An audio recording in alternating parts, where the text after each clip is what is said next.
마가복음 3장 1절에서 19절. 예수께서 다시 회당에 들어가시니 한쪽 손 마른 사람이 거기 있는지라. 오늘부터는 본격적으로 예수님이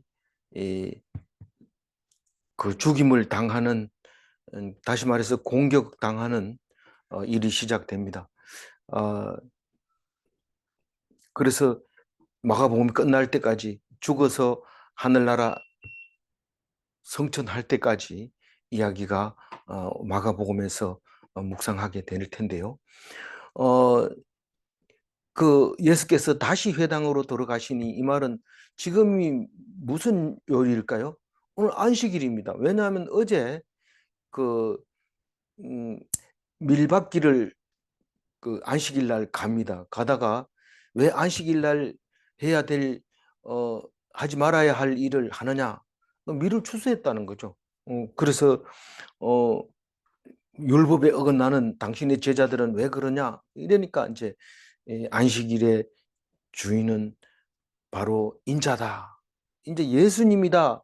우리가 볼 때는 그렇게 보여지지만 예수님이 부활 성천하시고 난 뒤에 우리에게는 우리의 날을 말하고 있는 겁니다. 그래서 안식일 날 되면 엄청 좋아해야 됩니다. 기뻐하고 즐거워하고 6일 동안 일할 수 있는 직장을 주셔서 감사합니다. 돈을 먹을 수 있는 양식을 주셔서 감사합니다. 그리고 할 수 있는 거 다 합니다. 맛있는 거 먹고, 물론 이제 정식으로 하려면 토요일 날, 저 토요일에 안식이니까 금요일 날 다 만들어 놔야 되는데, 우리는 예수를 믿으니까 이제 음, 일요일 날이 주일 날이 되는 거, 주님의 날이고 안식하는 날인데, 뭐 안, 음, 바빠서 사랑을 못 나누는 것도 주일날 이렇게 조용하게 해야 되는데, 우리는 너무 이제 주일날 교회에서 시간을 보내게 되죠. 내 성경을 읽어보면 우리가 지금 뭔가가 조금 이상한 부분들이 많이 생깁니다.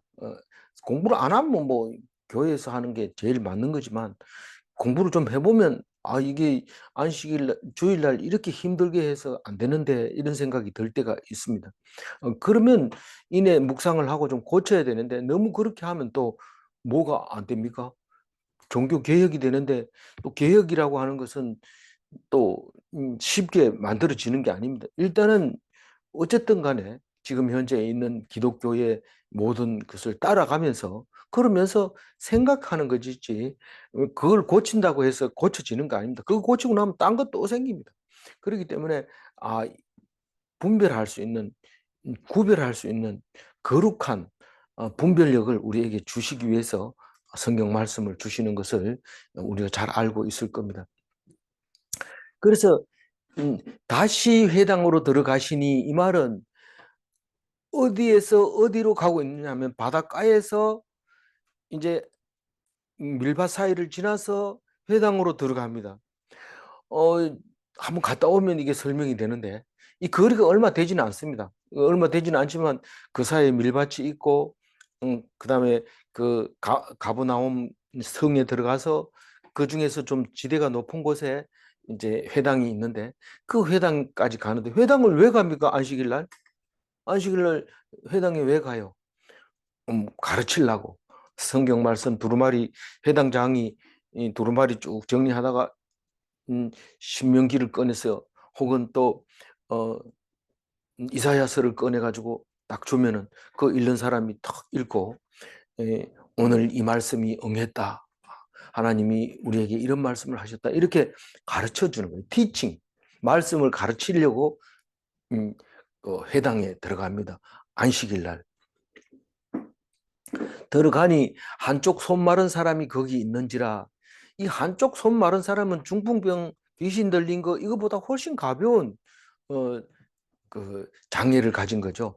이 옛날에는 뭐 요즘은 뭐 정형외과가 많으니까 쉽게 고치지만, 쪼막손이라 해서 손이 쪼그라들어 있는 경우가 많이 있습니다.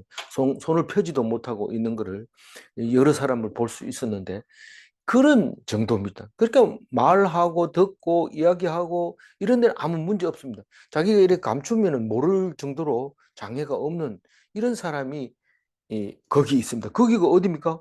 회당이죠. 그 회당에서 네, 정신 차리고 들어주세요. 예, 손 내리고 자세 똑바로 하고 네, 감사합니다. 뭐 다른 데는 정신 안 바짝 차리는데 말만 하면 벌써 졸고 있어요. 누가 있으면 또 괜찮은데 없으면 점점 더 해지. 그래서 이게 이제 왜 이 손 마른 사람이 회당에 있을까요? 사실 뭐 회당 오늘 얘기 들어보면 일부러 그 손 마른 사람을 데려다 놓고 있었는 것 같이 말하지만 사실 이 장애를 가진 것은 어느 곳마다 가는 곳마다 사람 사는 곳에는 다 있는 겁니다. 다만 눈에 보이는 거죠. 말씀을 듣고 나면 이게 보이는 것이고 하나님 말씀을 듣고 나면 그 사람들이 눈에 띄는 거죠. 그전에는 안 보입니다. 그 숱하게 장애자들이 있고 그렇지만 거기에 관심이 없다가 말씀을 딱 읽어보면 그 손 마른 사람이 눈에 들어오게 되고 우리가 이 사람에게 어떻게 해야 되겠다는 그런 생각이 들게 만드는 게 하나님의 말씀인데 놀라운 능력이죠. 살아계신 하나님의 말씀 그거죠. 그- 그게 뭐 말입니까? 말씀을 가르치는 걸 들어보면 회복이 우리에게는 중요하다는 것을 말하고 있습니다. 뭐 모든 성경이 다 그렇죠. 회, 회복이 필요하다. 그런데 그 회복이 가능하면 그게 복음입니다. 프리칭이 되는 거예요. 그래서 티칭을 목적으로 가지만 티칭하고 나면 힐링이 많은 사람이 힐링이 되게 해주시고 그게 프리칭 복음이 우리에게 된다는 사실을 말하면 다시 말해서 우리는 말씀만 붙들고 있으면 다 모든 게 해결되는 거예요. 그래서 약한 것도 없고 섭섭한 것도 없고 화나는 것도 없고 그렇게 된다는 겁니다. 저는 오늘 말씀 묵상하면서 전에 얘기했던 그 얘기를 다시 한번 생각하게 했는데 우리가 살아가면서 이런 울타리 안에 동그란 울타리 안에 다 삽니다. 그런데 절반을 나눠서 이쪽과 이쪽 사이에 아주 얇은 엄청 얇은 뭐 누구든지 건너 다닐 수 있는 휘장 같은 그보다 더 연한 그런 막이 하나가 이렇게 쳐져 있습니다. 양 사이에. 근데 한쪽은 뭐냐면 늘 은혜 속에 살고 있는 공간이고 한쪽은 늘 불평과 불만과 어려움과 고통 속에 살고 있는 그런 공간입니다. 근데 이 공간은 누구든지 지나다닐 수 있는데 이쪽에 와 있으면 은혜의 공간에 와 있으면 은혜가 없어질까 봐 염려되고 걱정됩니다. 그런데 곤란과 환란에 처져 있는 사람은 영원히 그 자리에 있는 것처럼 있을 것처럼 괴롭고 힘듭니다. 근데 그 둘을 통과하기 쉽다는 거예요? 어렵다는 거예요? 아주 쉽게 돼 있는데 그래도 그 얇은 막을 통과하지 못하는 엄청 힘들다는 겁니다. 어떤 사람은 아무리 괴롭혀도 그럼에도 불구하고 나에게 주신 은혜를 생각하면서 기쁨이 넘치고 한쪽은 아무리 좋은 거 줘도 점점 더 좋은 것을 앞에 놓고 내가 왜 이래야 돼? 내가 뭐 그래야 돼? 내가 얼마나 속상한지, 내가 그 소리를 듣고 얼마나 속이 상했는지 계속 얘기를 그 얘기합니다. 제가 지금 얘기하고 있는 거는 식당에 가서 옆자리에 앉아 있는 할머니 5명이서 이야기하는 얘기를 그냥 들었어요. 휴대폰 들여다보고 있으면서 들었는데 한 사람은 계속 속상한 얘기만 계속 합니다. 그 천주교 다니는 분들이더라고요. 예, 그런데 조건은 엄청 좋은데도 불구하고 그 사람이 말소리 때문에 속이 상했다는 거예요. 그러면서 우리는 똑같은 삶을 살고 있으면서 겉보기에는 누가 행복할지 불행할지 알 수 없는데 행복하게 사는 사람이 있고 남들 보이는 불행할 것 같이 보이는데도 행복하게 사는 사람이 있다.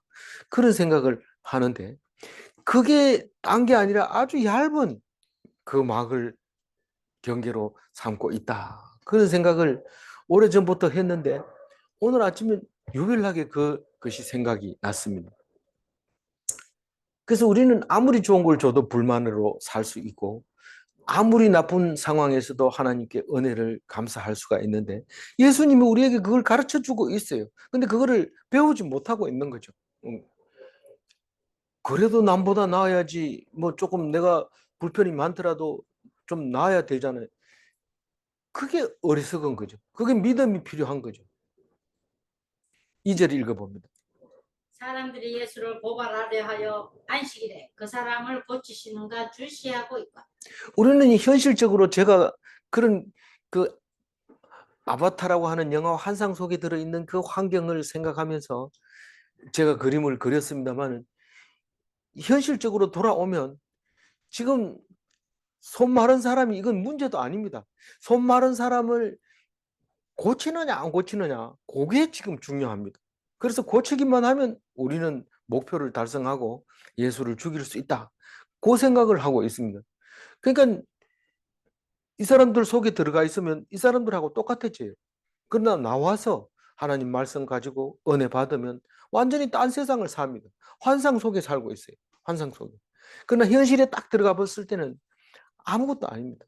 아바타 영화를 보신 분들은 알겠지만은 그, 그 작가가 얼마나 천국이, 환상적인 천국이 아름답게 묘사하려고 온갖 LED를 사용해가지고 칼라를 써서 음악과 그 환상적인 그 불꽃과 그리고 춤추는 나비 같은 그런 환경을 만들어서 평안하게 이렇게 만들어 줬는데 나중에 악당들하고 싸우면서 그 끝나서 보면 연기가 막 올라오는데 들어가 보면 마치 걸레를 이렇게 다 청소하고 남은 빨지 않은 걸레를 모아가지고 사진 찍은 것처럼 그런 상황이 돼버립니다. 그 상황과 그 환상적인 상황은 불과 시간적으로 얼마 되지 않고 그 환경도 얼마 되지 않은 상황에서 그걸 바뀌어 버리는 거죠. 그래서 우리는 지금 손 마른 사람을 고쳐가지고 서로 기뻐하면서 우리가 회복이 됐다. 하나님께서 주신 거다. 은혜를 받아야 할 이 상황에서 현실적으로는 그것을 고치면 붙들려 가서 사형을 집행 당할 거고 안 고치면은 좋을 것 같지만 계속해서 다른 꼬투리를 잡아서 공격하고 있는데 이게 원수죠. 이 원수를 이기는 방법은 오직 십자가밖에 없습니다. 십자가 딱 내놓으면 모든 문제를 다 해결하고 문제가 해결 안 되는 게 하나도 없다는 겁니다. 그 사람들이 고발하려고 안식일에 사람을 고치는지 안 고치는지 매 눈을 가지고 쫙 째려보고 있는 거죠. 그게 누구예요? 사람들이라고 하는 그 사람들이 뒤에 읽어보면 바리새인들이고 율법주의자들이고 그들의 특히 서기관들이고 그런 사람들이 기록해 가면서 쫙 째려보고 지금 말하자면 CCTV 지금 녹음기 뭐 이런 걸 들고 지금 째려보고 있는 겁니다. 범법 행위를 찾아내려고 하는 거죠. 범법 행위를 찾아내려고 애쓰는 사람을 뭐라고 그래요? 파파라치라고 하죠. 파파라치. 지금 사람들이 예수를 고발하려 하여 이럴 때 사람들이 이게 파파라치가 이렇게 읽으면 됩니다. 네. 3절 읽어볼까요? 예수께서 손 마른 사람에게 이르시되 한가운데 일어서라 하시고. 지금 억울하게 눌려 있는 사람, 이 손 마른 자를 여러 사람 앞에 세웁니다. 그 사람이 뭔 죄가 있어가지고 여러 사람 앞에 세웁니까? 죄가 있어서 세우는 게 아니라 이제 큰 일을 이루시려고 합니다. 그 사람이 회복되는 건 큰 일이 아닙니다. 그러나 예수님이 회복시키는 능력을 가지고 있고 그것을 알게 하시려고 오셨다는 사실을 말하려고 한다면 지금 중대한 일을 하고 있습니다. 손 마른 사람 보고 한가운데 사람들 가운데 그 사람을 세웠습니다. 뭐 그 회당에 가보면 크기는 얼마 안 됩니다. 가로 세로 얼마 안 되는데 그렇다 하더라도 그때 당시에는 사람이 상당히 많은 상황에서 그 사람이 앞에 나와 섰습니다. 4절 읽어봅니다. 그들에게 이르시되 안식일에 선을 행하는 것과 악을 행하는 것, 생명을 구하는 것과 죽이는 것 어느 것이 옳으냐 하시니 그들이 잠잠하거늘. 평소에는 이 성경 말씀을 읽고 한 말씀 할 때도 별로 딴 생각을 합니다. 아, 오늘 또 성경 읽는구나. 그리고 자세를 똑바로 하고 고개를 숙이고 잠을 청할 수도 있어요. 그런데 이 손이 마른 이 조막손 이 사람을 가운데 딱 세워놓으면 사람들이 다 무시하고 별 볼 일 없는 사람인데 저 앞에 여러 사람 앞에 섰다. 지금 무슨 일이 일어날지 모른다. 예의주시하고 쫙 시선을 바라보게 되죠.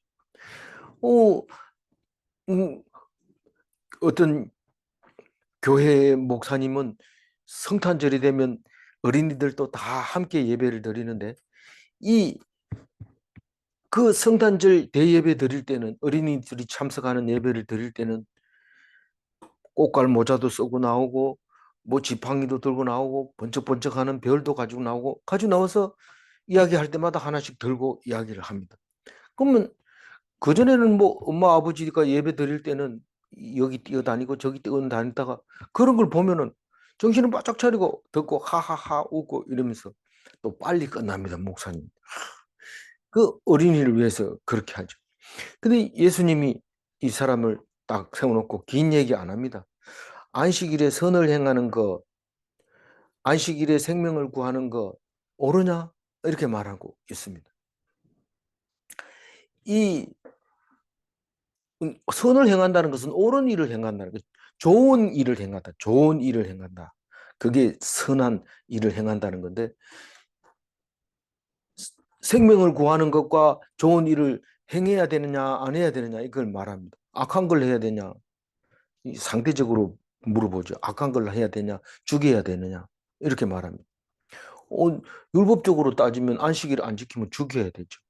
그리고 안식일에 일하면 죽여야 되니까 선과 악의 문제가 아니고 살고 죽는 게가 문제 아니고 율법을 지키느냐 안 지키느냐 그게 중요한데 느닷없이 예수님은 선한 것과 생명을 구하는 것 이거를 말하게 될 때 이 사람들이 아니네 이거 우리 원래 스케줄대로 하면 이렇게 하면 안 되고 고칠 때 우리가 바로 붙들어 가야 되는데 뭐 물어보네 이런 거 말이 문이 막혀서 못 합니다.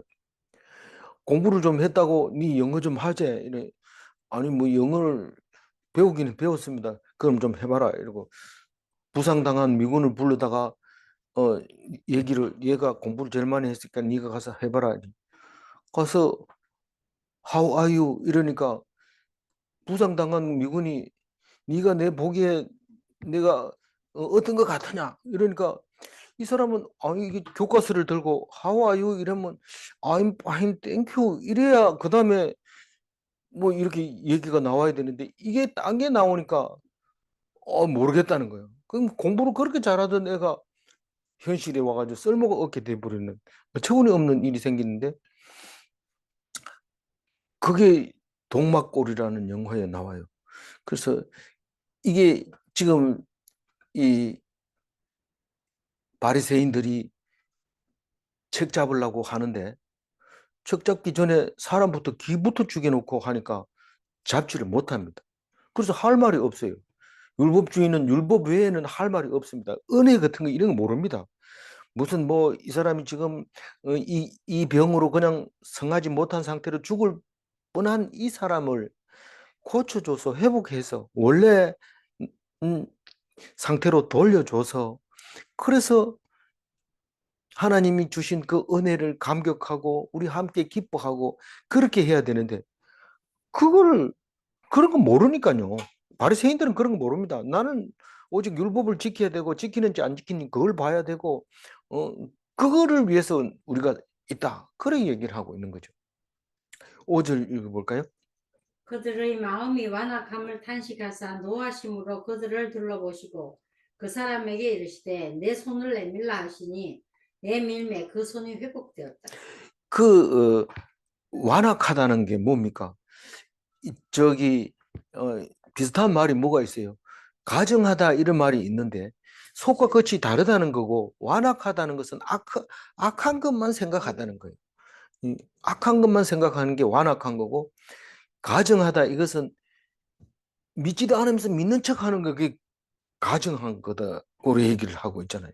근데 이 사람들은 지금 그 완악한 마음 때문에 탄식한 너희들은 왜 거기에서 빠져나오지 못하느냐? 거기에서 빠져나오지 못하느냐? 어려운 게 아니다. 나와라. 그러면서 탄식하는데 그거를 진노로 바꿔버립니다. 화를 막 냅니다. 그래서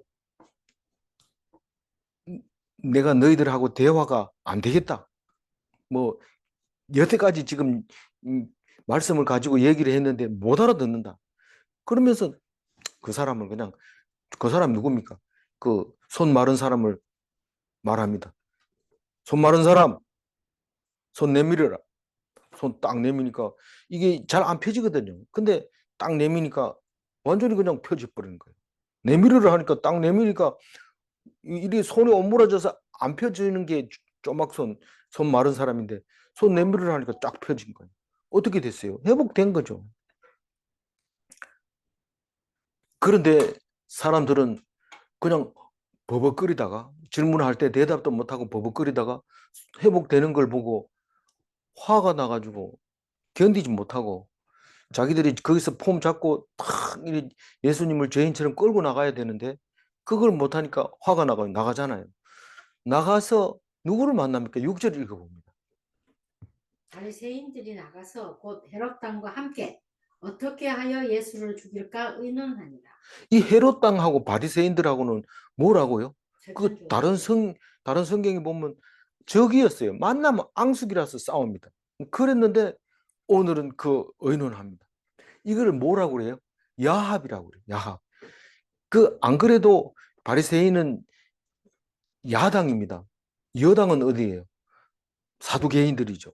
그래서 야당이 이 헤롯 당과 함께 헤롯 당도 말하자면 야당이죠. 종교적으로 보면 헤롯 당은 헤롯을 지지하는 거고 바리새는 바리새파 학파들을 지지하는 것이고 숫자가 제일 많죠. 바리새파. 사두개파는 제사장들을 의 파지만 그래도 그 당직 제사장들이니까 그 힘이 있는 거고 바리새인들은 무서운 게 없습니다. 그냥 법에 어긋나면 막 총알같이 쏘대는 그게 바리새인들입니다. 근데 헤롯 당은 헤롯이 원래 이스라엘 백성이 아니고 히브리인이 아니라서 맨날 어, 칭찬을 못 받고 있을 때 헤롯을 지지하는 사람들이 있었는데 그게 헤롯 당이라는 거죠. 그래서 그들에게 의기투합해서 야합을 하는 거죠. 예수를 죽이려고. 이게 뭡니까? 우리가 말하는 이게 공중권세 잡은 자들, 공중권세 잡은 자들. 합세해가지고 힘을 기르는 거. 우리가 동성로에서 동성 축제할 때 사람들이 가가지고 반대하고 막 이러면 공중권세에 대드는 거나 마찬가지입니다. 맞대 놓고 하는 겁니다. 근데 이 공중권세가 누가 준 겁니까? 하나님이 준 겁니다. 거기에 대들면 하나님한테 대드는 거나 마찬가지입니다. 그 사람들이 뭘 하든지 주여 하고 기도하면서 뭐를 기도해야 돼요? 내가 동성이 연애자가 아니라서 감사합니다. 꼭 그렇게만 기도하는 게 아니라 감사하자면 그것도 있고요.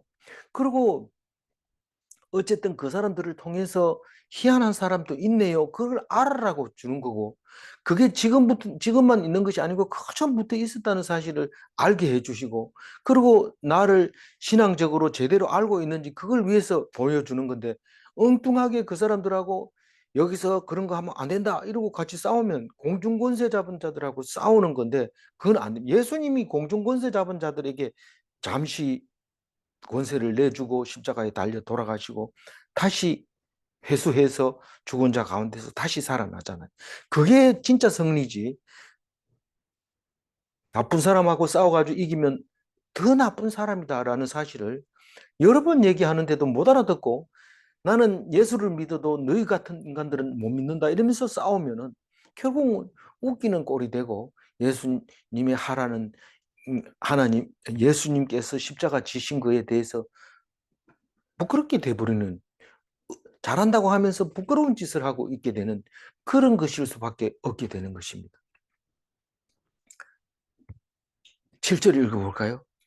예수께서 제자들과 함께 바다로 물러가시니 갈릴리에서 큰 무리가 따르며.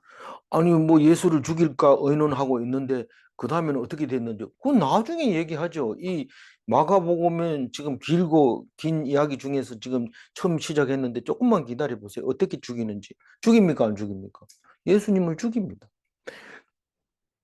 그런데 7절은 뭔 얘기입니까? 이제 어 이제 뭐 하는 거예요?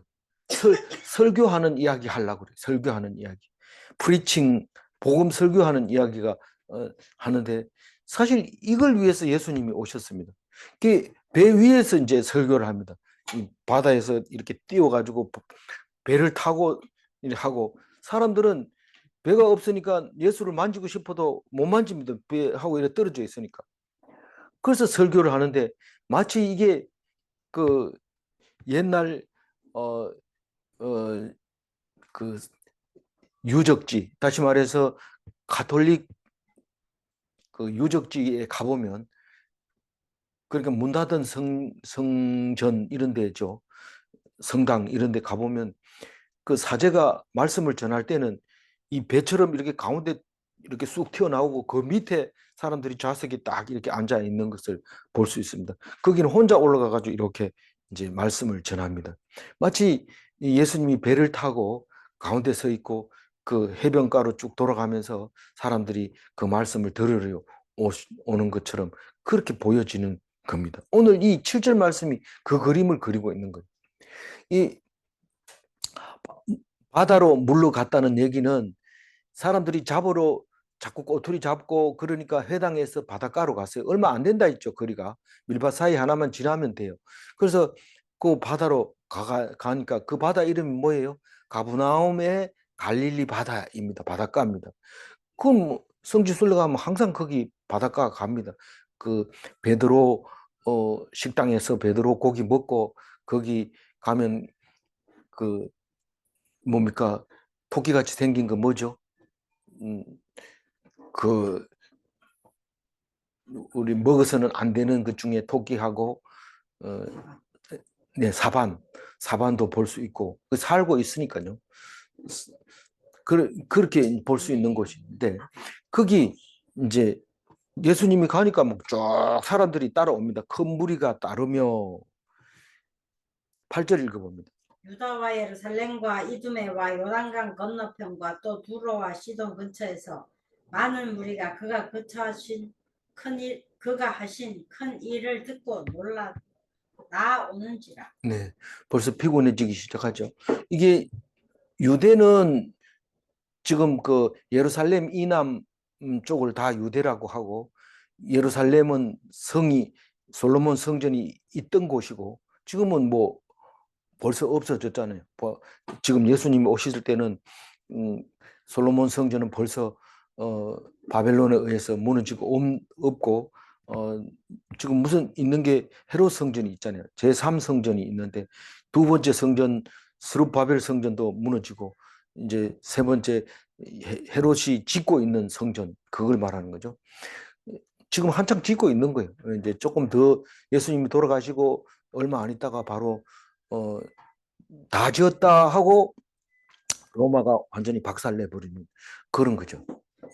그런 그 상황인데 그 예루살렘과 여기 이두메라고 하는 것은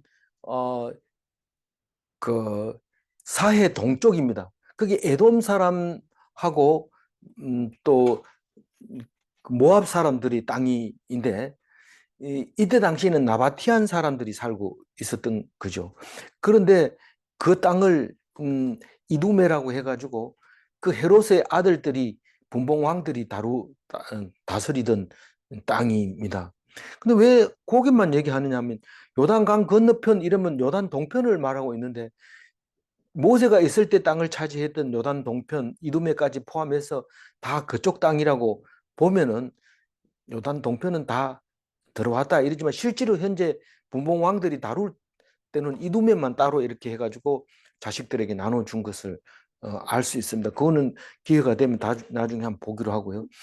그래서 고기하고 두로와 시도는 지금 어디입니까? 지금 현재 레바논 지중해 무역이 활발하게 움직이는 그때입니다.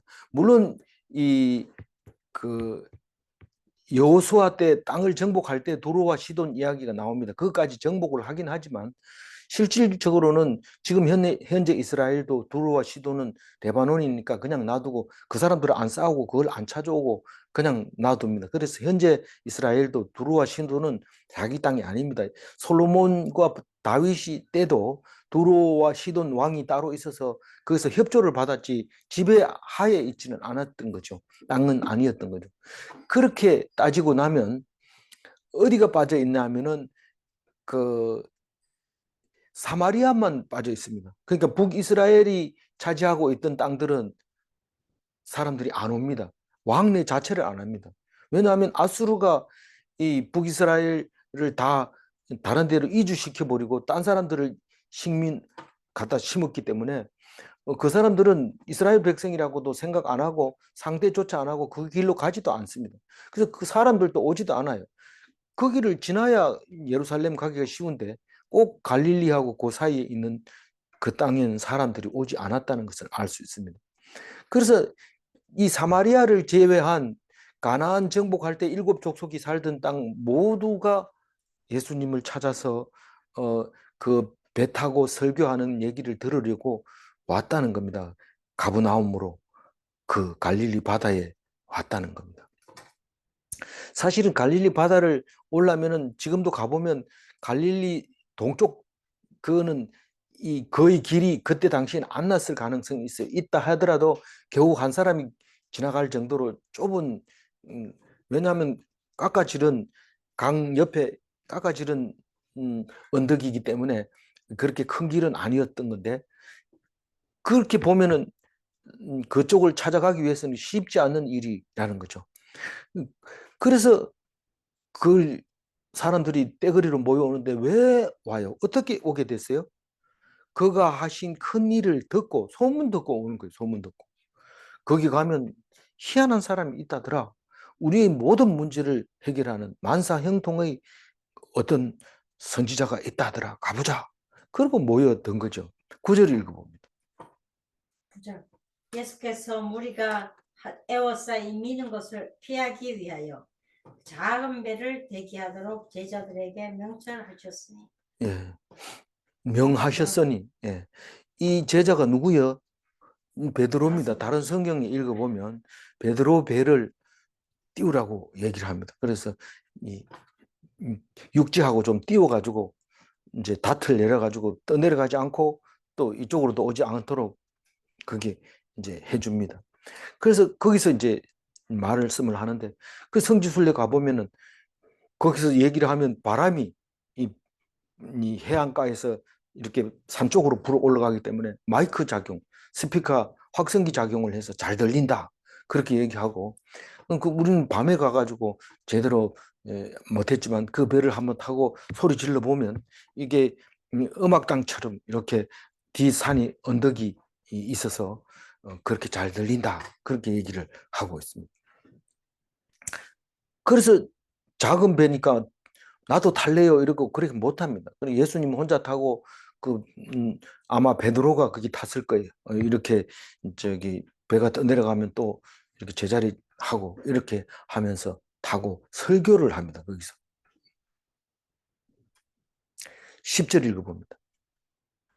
이는 많은 사람을 고치셨으므로 병으로 고생하는 자들이 예수를 만지고자 하여 물로 몰려왔습니다. 네.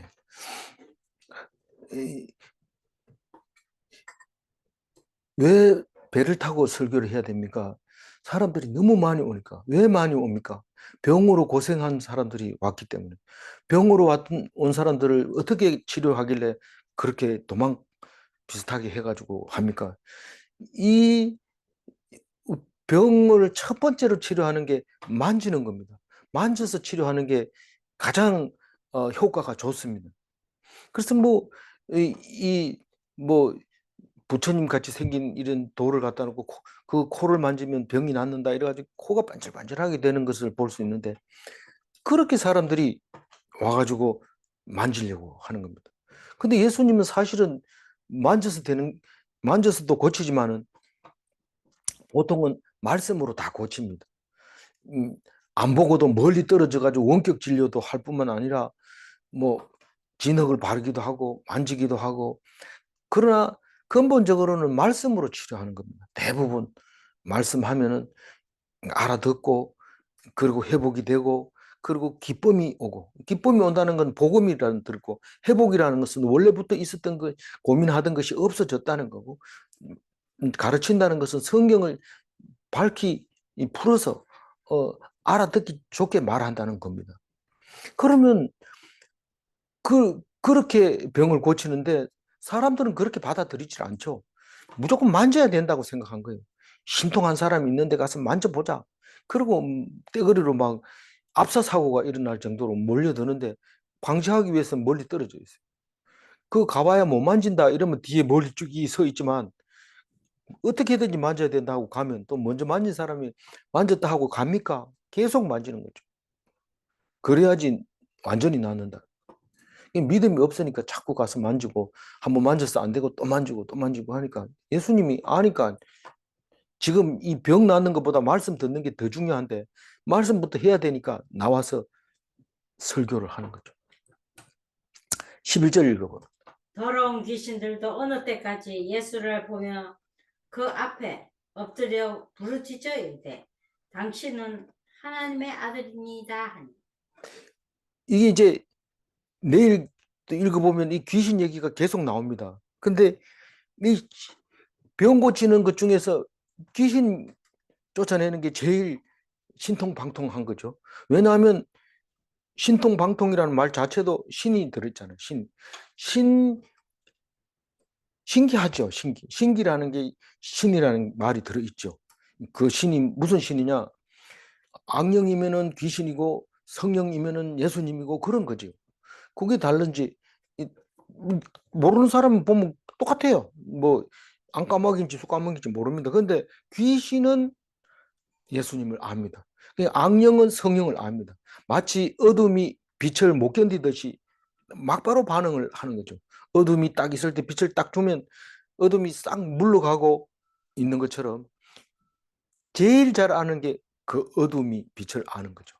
그래서 귀신 들린 사람은 예수님만 보면 소리 지릅니다. 당신은 하나님의 아들입니다. 누가 물어봤어? 이런데 자기는 뭐 그 얘기 안 하고는 못 견디니까 얘기하는 거죠. 그래서 악령은 성령을 알아볼 뿐만 아니라 용한 점쟁이도 예수쟁이를 알아봅니다. 그래서 신 내린 사람 있잖아요. 귀신 들린 사람 신 내렸다 그러잖아요. 신 들렸다 그러잖아요. 신 내림 받은 사람은 예수님을 딱 알아봅니다. 이름까지 정확하게 알아봅니다. 당신이 예수지 않느냐? 하나님 아들이지 않냐? 왜 여기로 왔느냐? 왜 여기 오기는 쫓아내려 왔는 거죠. 귀신 쫓아내려 왔는 거죠. 12절 읽어보면, 예수께서 자기를 나타내지 말라고 많이 경고하시니. 이 앞에서도 여러 번 얘기했지만은 입 다물어라, 조용히 해라, 말하지 마라, 절대로 말하지 마라. 그런데 절대로 얘기합니다. 어디 가서 얘기를 합니다. 왜냐하면 자기가 낳은 거에 대해서 얘기를 안 할 수가 없잖아요. 만약에 안 한다면 말이 안 되잖아요. 저절로 낳는 게 어디 있나? 저절로 아프게 하고 저절로 낫게 하는 거 없다. 그러니까 얘기해라. 얘기하니까 예수님이 했다는 것을 알게 되고, 그는 성경 어디를 봐든지 하나님 아니고는 고칠 수 없다고 그랬는데 그 사람이 하나님이냐? 모르겠다. 그게 하나님이라는 거죠. 그러니까 지금 얘기하지 마라. 왜 얘기하지 말라고요? 아직 드러낼 때가 아니다. 십자가의 때가 아니다. 그 말을 하는 겁니다. 그래서 좀 이상하지만 사람을 드러내는 것은 사람이 드러내는 게 아니라 하나님이 드러냅니다. 아무리 숨기려고 해도 드러내는 겁니다. 우리가 하나님을 나타내려고 내 아니면은 하나님을 나타낼 사람이 없어 이래서 목숨 걸고 할 필요 하는 것이 하나님은 원하지 않는다. 그 말입니다. 13절 읽어봅니다. 또 산에 오르사 자기가 행한 원하는 자들을 부르시니. 이 산에 오르사 이 말은 그 뒤에 가면 그 언덕이라고 그랬잖아요. 그 뒤로 쭉 올라가면서 이제 헬몬산까지 쭉 천천히 이렇게 높아집니다. 헬몬산까지 높아지는데 그 뒤에 가면 그 가버나움 뒤에 가면 팔복산이라고 해가지고 팔각형으로 이렇게 해서 다른 성경에 세례 받자마자 바로 시험 받고 입을 열어 가라사대 마음이 가난한 자는 복이 있나니 그거를 8가지를 얘기하던 팔복산이 그 가버나움 뒷산에 있습니다. 그걸 우리들은 팔복산이라고 부르는데 그 팔각형 교회를 지금 지어놓고 있죠. 껍데기만 우리가 보고 오지 안에 들어가 봤는 것 같은데 뭐 그 안에 건 중요한 게 아니라 이제 그 팔복을 이야기하기 위해서 팔각형으로 교회를 지어놓은 것을 볼 수 있는데 그 산입니다. 그 산. 그래서 그 산에서 뭐 했다고요? 제자들을 불렀는데 나 제자 할래요. 이랬으면 제자 됩니까? 예? 안 돼. 안 돼요. 그럼 어떻게 해야 돼요? 예수님이 원하는 사람. 예수님이 원하는 사람을 우리가 새벽에 6시에 요 인력시장에 가면은 봉고를 하나 딱 타고 가다 지나가다가 쭉 서 있는 사람 보고 너 이렇게 부르면 손가락 딱 지명 받은 사람이 딱 올라 차를 탑니다. 그게 자기가 가고 싶다고 아무리 해도 안 찍으면 원하지 않으면 주인이 안 원하면 일을 하고 싶어도 못 하는 겁니다. 그래서 한 8시, 9시 해가 다 뜰 때까지 아무도 자기를 안 데리고 가면 그 사람은 그냥 가방을 둘러매고 집으로 들어갑니다. 마누라 앞에서는 뭐 기도 못 펴고 그냥 있는 거죠. 근데 제자를 부를 때 예수님이 불러주셨다. 우리는 열심히 하면 제자가 돼 이렇게 하지만 열심히 한다고 제자가 되는 거 아닙니다. 하나님 나 불러주세요 하고 기도는 할 수 있지만 부르는 것은 하나님이 하시는 겁니다. 14절 읽어보면 이에 12를 세우셨으니 이는 자기와 함께 있게 하시고 또 보내사 전도도 하며. 어차피 하나님 마음대로 하는데 기도를 뭘 합니까? 그냥 가가지고 있어 보고 부르면 가고 안 그러면 그만. 어떻게 해야 돼? 기도해야 돼요? 안 해야 돼요? 하면 뭐가 달라져요? 기도했는데 뽑아주면은 내 기도를 들어줬다고 얼마나 기쁜지 모릅니다. 깜짝 놀랍니다. 근데 기도 안 하면요, 뽑아주면요. 봐라, 내가 잘생겼잖아. 내가 니하고 똑같은 줄 알아? 이러면서 목에 힘 빡 주고 가는데 가서 다쳐가지고 안 간 사람은 안 다치고 이러면 누가 이깁니까? 그러니까 우리는요, 하나님 앞에서 겸손해야 돼요. 그냥 하나님, 기도해야 돼요. 기도 안 하면 뭐가 돼요? 교만할 수밖에 없어요. 그 자체가. 교만한 사람을 뭐 따로 만든 게 아니고 하나님의 말씀을 떠나면 그게 교만인 거예요. 그래서 몇 명을 세웠다고요? 12. 오늘 12명 이름이 다 나오는데요. 사복음서라고 해가지고 12명 이름 다 나온 거 아닙니다. 그래서 오늘 자세히 읽어놓고 다른 때 사람 이름 나오거든. 그걸 정확하게 찾아내면 참 은혜가 됩니다. 오늘 12명 제대로 공부하시기 바랍니다. 왜 12명을 세워가지고 뭐 하겠다는 거예요? 첫 번째로 자기와 함께 있게 하고 무슨 일을 하든지 혼자 안 됩니다. 누가 하고 있어야 됩니다. 그런데 돈 많고 힘 있고 계급 높고 지도자급을 불러다가 제자로 삼으면 그 사람이 붙어 있을까요? 아니요. 갑니다. 음. 어, 뭐 신급이 높은 사람을 불러다가 성경 가르치면 내가 가르치지 왜 네가 가르치나 이러면서 다 가버립니다. 누구를 가르쳐야 돼요? 그냥 뭐 장애가 있다든가 장애가 없더라도 일이 없다든가 또 일이 뭐 없더라도 또 그리고 더 형편이 어렵고 참 고통스럽고 이런 사람한테 말씀을 하면 막 은혜가 쏟아지는 거죠. 그래서 자기하고 함께 있어야 되고 두 번째로 보내가지고 전도를 시킵니다. 파송하는 거죠. 전도사로 파송할 수 있는 그런 사람이라야 됩니다. 그리고요, 15절. 능력을 줘가지고 15절 귀신을 내쫓는 권능도 가지게 하려 하십니다. 그러니까 세 가지로 말하라 이러면 같이 있고 파송하고 귀신 쫓아내고, 이 귀신 쫓아내는 얘기는 여러 군데서 합니다. 다른 복음서에도. 그렇게 악령을 몰아내는데, 악령을 몰아내는 방법이 뭡니까? 주문을 외우는 방법, 두 번째로 목에 힘주는 방법, 뭐 여러 가지가 있는데 뭘까요? 성령이 충만해 있을 때 귀신은 쫓아집니다. 그 어떻게 성령이 귀신을 쫓아낼 수 있느냐 이러면 대답을 못하죠. 좀 오늘 물러가. 예, 뭐 쭉쭉 먹고 이러지 마세요. 좀 수준 좀 높이세요. 예, 이게 뭐 시시한 거 아니잖아요. 이 귀신을 쫓아내는 것은 성령이 충만하면 귀신이 쫓아나갑니다. 근데 이 엑소시스트라든가 이런 가톨릭 영화를 보면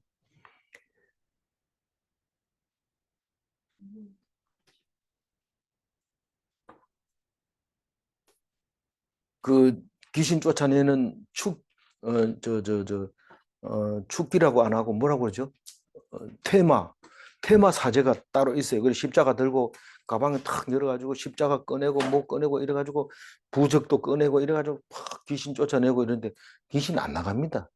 막 싸우느라고 막 더러운 거 막 뱉어내고 막 이런데 그런 귀신 쫓아내면 안 돼요. 뭐가 있어야 돼요? 성령이 충만해야 돼요. 그 귀신 얘기는 천주교에도 엄청 많은 얘기를 하고 있는데 그 귀신 때문에 이 성전이 문 닫혀버리고 귀신을 가둬 놓고 이 계시록에 나온 것처럼 우물 속에다 귀신을 넣고 잠궈 버리는 것도 있고 뭐 그런 얘기들 때 많이 있는데 그래 가지고는 귀신 다루지를 못합니다. 자기가 성령이 충만해야 돼. 성령 충만한 게 도대체 뭔데? 나도 충만하고 싶지만 안 되잖아. 예수님이 어떻게 했는지 그걸 보면 말귀를 잘 알아들으면 성령이 충만한 겁니다. 예수님이 자체가 성령이기 때문에 그 귀신이 알아볼 뿐만 아니라 예수님이 오면 제일 효과가 뛰어난 게 귀신 나가는 게 제일 효과가 뛰어난 거죠. 그래서 세 가지입니다. 제자가 되는 것은 예수님과 함께하고 예수님이 가라 하면 가고 귀신을 쫓아내는 거. 이 세 가지가 12사도가 할 일입니다.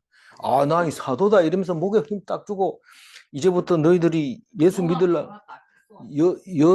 믿으려면 나한테 다 물어보고 해. 뭐 이러면서 목에 힘 주고 다니는 게 이 사도가 아닙니다. 디사이플이 아니라는 거예요. 디사이플이 아니고 제자가 아니고 세 가지를 예수님과 항상 동행해야 되고 예수님이 가라 한 곳으로 가야 되고 귀신을 쫓아내는 게 그게 제자입니다. 여러분 다 제자입니다. 이제 말씀 듣고 있는 분들은 다 제자입니다. 그래서 귀신을 쫓아내는 권능을 가져야 돼요. 귀신 들린 사람 보면 도망가거나 왕따 시키거나 그래야 돼요? 안 그래야 돼요? 그러면 안 돼요. 함께 가서 기도하고 성령이 충만해서 그렇게 하면 그 귀신이 마치 사람 잡아먹을 것처럼 눈을 감고 막 대들다가도 조용해지면서 순한 양같이 눈동자가 밝아지고 반짝반짝 빛나게 될 때 얼마나 기쁜지 몰라요. 그러니까 우리가 뭐 신들린 것 같다 이렇게 얘기하지 말고 진짜로 우리가 마음을 가지고 열어서 성령 충만하면 함께 은혜를 받을 수 있는 겁니다. 16절 읽어봅니다. 이 12를 세우셨으니 시몬에게는 베드로란 이름을 더하셨고 뭐 모든 제자의 1번 이름은 베드로입니다. 시몬 베드로, 수제자. 이 원래 뜻은 페트라라고 하는 땅이 지금도 있는데 거기 아까 말하는 그 에돔 땅에 거기 있었는데 거기 이 암만이라고 하는 요르단에 가면 있어요. 거기 있는데 그게 페트라인데 반석이 붉은 반석을 페트라라고 하는데 그 베드로 그 천국 열쇠를 가지고 있죠. 그 지금 가버나움에 가면 베드로가 커다란 열쇠를 이렇게 옆에 차고 있는 것을 동상을 만들어 놨는데 그것을 기념 사진도 찍고 그래요. 그 베드로 1번 베드로 2번 또 세베대의 아들 야고보와 야고보의 형제 요한이니 이 둘에게는 보아너게 곧 우레의 아들이란 이름을 더하셨으며 이 보아너게는 다른 성경이 다른 복음에는 전도하러 보내놨더니 안 받아주니까 막 벼락을 칠까요? 그러니까 그러지 마라, 그러지 마라. 말리면서 이 우리 아들들아 이렇게 하면서 두 형제잖아요. 야고보하고 요한하고. 이, 야, 이 세베대의 마누라 이름이 뭡니까? 이름 몰라요. 이름이 있었는데 그 마누라가 세베대의 마누라가 야고보와 요한의 엄마죠. 예. 예수님 보고 예수님이 자꾸 다니면서 내가 이제 왕노릇 할 거다. 천국에서 왕노릇 하나님 나라에서 왕노릇 할 거다 이러니까 아이고 예수님 그 날에가 임하거든 우리 아들은 하나는 왼쪽에 하나는 오른쪽에 놔두면 안 되겠습니까? 이러니까 다른 형제들이 벌떼같이 대들어가지고 지금 무슨 소리 하는 거냐고 딴 사람들은 뭔데 당신이 뭔데 와가지고 그러냐 그 얘기하던 게 이게 야고보와 요한이 어머니의 기도대로 된 거예요. 하나는 오른쪽 하나는 왼쪽에 있어요. 야고보는 이 12사도 중에 제일 먼저 칼로 예루살렘에서 칼로 목이 잘린 사람입니다. 제일 처음. 그 전에는 누가 죽었어요? 그 전에 이 야고보 전에 누가 죽었어요? 스데반 집사가 돌에 맞아 죽었어요. 돌에 맞아서. 그때 누가 있었어요? 그때 사도 바울. 사도 바울이 옷을 내가 들고 있을게 너희들이 돌로 던져 이래가지고 그 보는 앞에서 다 스데반 집사를 죽이고 얼마 있다가 이 야고보가 12사도 중에 제일 처음으로 예루살렘 안에서 칼로 목이 잘려버립니다. 그리고 제일 나이 어린 요한은 제일 마지막에 그 유명한 요한복음을 기록하게 되고 복음의 마지막 정리판이죠. 결정판이죠. 그리고 요한 1, 2, 3서, 요한계시록. 요한계시록은 지금도 여전히 풀지 못하는 엄청난 성경 말씀인데 그것을 기록하게 되고 마지막 예수님을 모시던 예수님의 어머니를 모시던 그런 제자 아닙니까? 예수님이 십자가에 달려 돌아가시면서 요한을 보고 네 어머니다. 그리고 이제부터 네 아들이다. 네, 어머니의 아들입니다. 그리고 요한이 밤모섬에서 또 그 성모 마리아를 모셨다고 얘기를 하고 있는데 그 요한입니다. 야고보와 요한.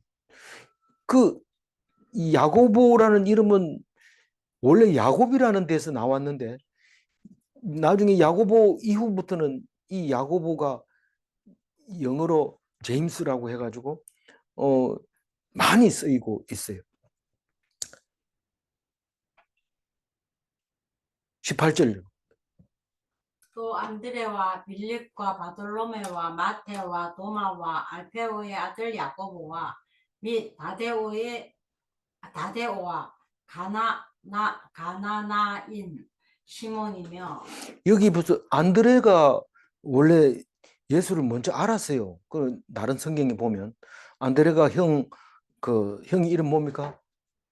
안드레 형 이름 뭡니까? 베드로한테 가서 알리는 이야기가 나옵니다. 그리고 요한이 야고보 형한테 가서 알리는 이야기 나오는데 그거는 요한복음에 나오는 거기 때문에 자기 이름은 안 나옵니다. 그런데 다 그렇게 알고 있죠. 그런데 요한과 안드레는 세례 요한의 제자였던 거죠. 그렇기 때문에 세례 요한이 가라고 해서 간 거기 때문에 사실은 요한과 안드레가 제일 첫 제자일 수 있는데 이 마가복음은 베드로가 중요하니까 베드로를 제일 앞에 쓰고 이렇게 써놨습니다. 그리고 실제로 안드레는 뭐 그렇게 두각을 드러내지 못하고 있었어요. 그러니까 이름이 네 번째로 기록을 하고 있습니다. 뭐 공로로 보면 첫 번째가 돼야 되죠. 누가요? 안드레가 수제자를 전도를 했으니까 자기 형은. 그러니까 안드레가 1번이 돼야 되는데 베드로가 1번이 되고 안드레는 지금 네 번째로 기록을 하고 있습니다. 그 다음에 빌립은 안드레하고 베드로의 고향이 같아요. 빌립은 베세다 사람이. 베세다는 어디예요? 오병이의 이적을 일으킨 곳이라서 다른 성경에서는 예수님이 이 빌립 보고 야 얼마면 되겠나? 얼마면 되겠나가 아니라 이 5천 명을 좀 먹여라 이러니까 빌립이 200데나리온이 모자란다. 200데나리온 아닐걸요. 엄청 많은 돈을 가지고 더 모자라겠습니다. 어디서 사겠습니까? 이렇게 할 때 그 빌립이 자기 고향이기도 하지만은 또 계산이 빠른 사람이었던 거죠. 그래서 계산이 착 나와 버렸는데 그 얘기를 할 때 나옵니다. 그런데 이 빌립이 나다나엘을 전도를 합니다. 나다나엘도 갈릴리 사람인데 갈릴리 가나 사람인데 가나 사람은 갈릴리 예수님의 고향이 어디라고 그랬죠?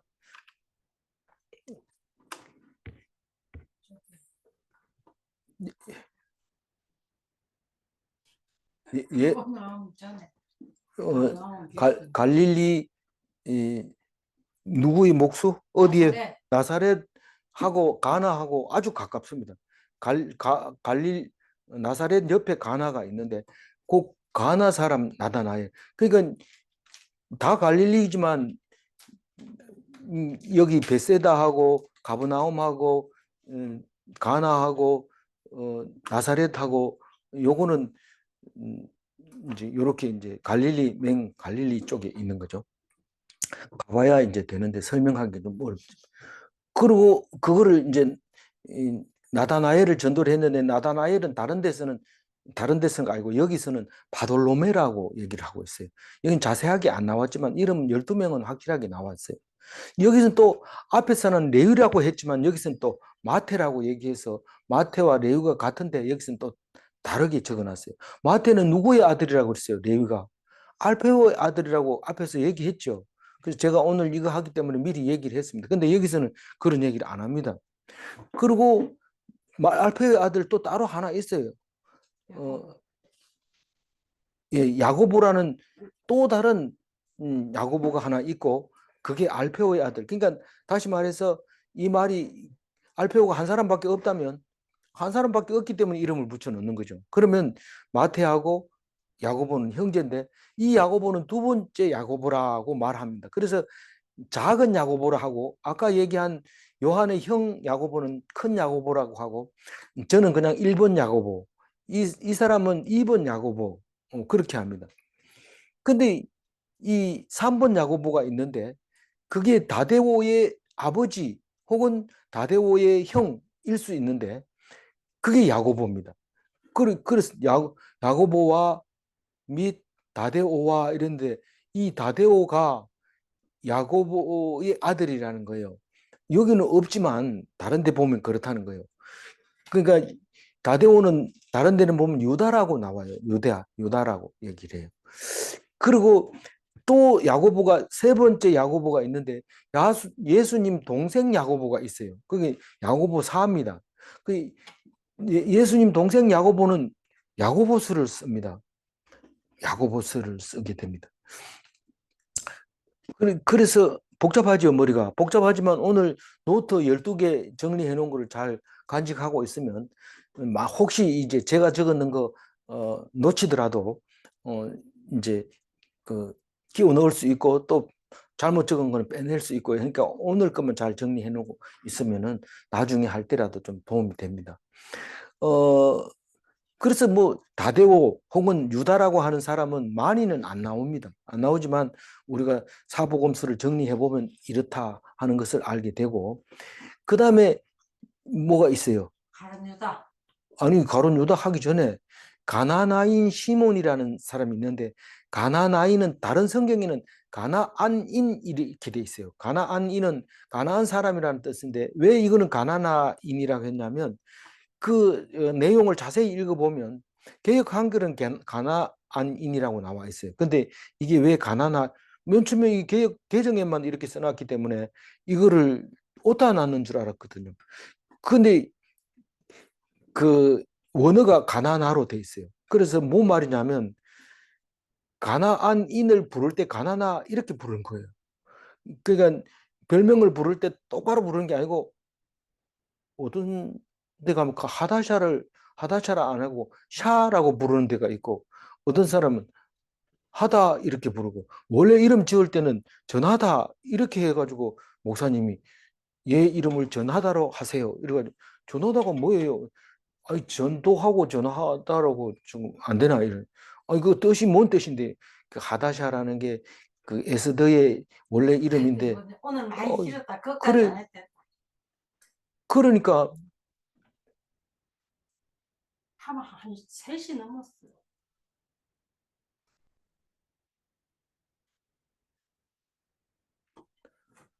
그 하다샤가 지금 있는 것처럼 우리는 이름을 가나나라고 할 수도 있고 가나안이라고 할 수 있다. 그 말입니다. 그게 이름이 누구라고요? 시몬, 베드로하고 같은 거 아닙니까? 여기서는 지금 같은 걸로 나오지만 다른 이름이고 이게 이제 셀롯이라고 얘기를 하고 있습니다. 다른 성경에서는 셀롯. 그 다음에 또 가론 유다니 이는 예수를 반자다. 이 가론 유다가 이제 예수님을 팔고 목매달아 죽잖아요. 그 죽고 나면 이제 사도행전에서 한 12명을 꼭 채워야 된다. 그래가지고 투표를 해서 마띠아가 이제 12명이 들어갑니다. 근데 12명이 뭐 마띠아가 무슨 일을 했느냐? 그건 안 나옵니다. 다른 사람도 다 나오는 게 아니고 주로 누가 나와요? 베드로가 나오는 거죠. 또 누가 나와요? 야고보, 요한, 그리고 빌립, 그리고 나다나엘, 마태, 도마. 도마는 안 보고 절대로 못 믿는 사람. 도마. 누구의 대표예요? 우리의 대표죠. 그 다음에 우리는 12사도 말고 사도라고 부르는 사람이 있습니다. 누구일까요? 바울. 예, 사도 바울이 있습니다. 이 사도 바울은 믿지 않는 사람에서는 항상 뭐라고 얘기합니까? 자칭 사도, 이렇게 자칭 사도 바울 이렇게 얘기를 합니다. 그런데 하나님이 이 임명을 했다고 그래요. 예수님이 자기가 원하는 자다. 예수님이 원하는 자다. 내가 바울이 스스로 그렇게 얘기하죠. 어디에 나와요? 사도행전에 나오죠. 그래서 사도 바울은 자칭 사도로서 예수님이 부활하신 후에 사도로 임명을 했다. 그 얘기가 나옵니다. 그럼 지금 사도가 전부 13명입니까? 14명입니까? 이름은 14명이 나와야 되죠. 우리가 오늘 12사도 때문에 시간이 좀 길었습니다만 이 시험은 안 치지만 12명의 이름을 잘 기록해 놓으면 나중에 어디 가도 12명 아느냐 이러면 안다 이렇게 말할 수 있게 될 것입니다. 기도하는 게 아니고 1절 읽어보세요. 1절. 예수께서 다시 회당에 들어가시니 한쪽 손 마른 사람이 거기 있는지라. 이 말씀이 있는 곳에는 말씀이 역사하십니다. 아무도 이 말씀하고 관계없을 것 같은데 자세히 보면 그 말씀을 적용할 수 있는, 그 말씀이 역사할 수 있는 환경이 된다 이 말입니다. 다시 말해서 말씀이 있는 곳에 손 마른 자가 있다는 겁니다. 말씀은 교육과 회복과 복음입니다. 그게 티칭이고 힐링이고 프리칭이라는 거죠. 문제 1번, 말씀은 예수 십자가로 성취되는가? 말씀하지만은 결국 예수 십자가가 그것을 이루어 가는 거죠. 문제 2번, 하나님의 말씀으로 만사가 형통하는가? 하나님 말씀 가지고 문제가 해결이 안 되는 게 없습니다. 만약에 문제가 해결이 안 된다면 십자가는 헛것입니다. 십자가만 꼭 붙들고 어려운 문제, 풀리지 않는 문제를 다 해결하는 그리스도인이 다 되시기를 바랍니다. 기도하겠습니다. 하나님 감사합니다.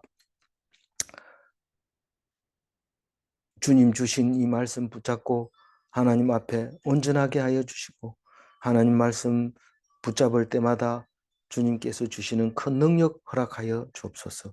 감사하옵고 우리 주 예수 그리스도 이름으로 기도 올리옵나이다. 아멘.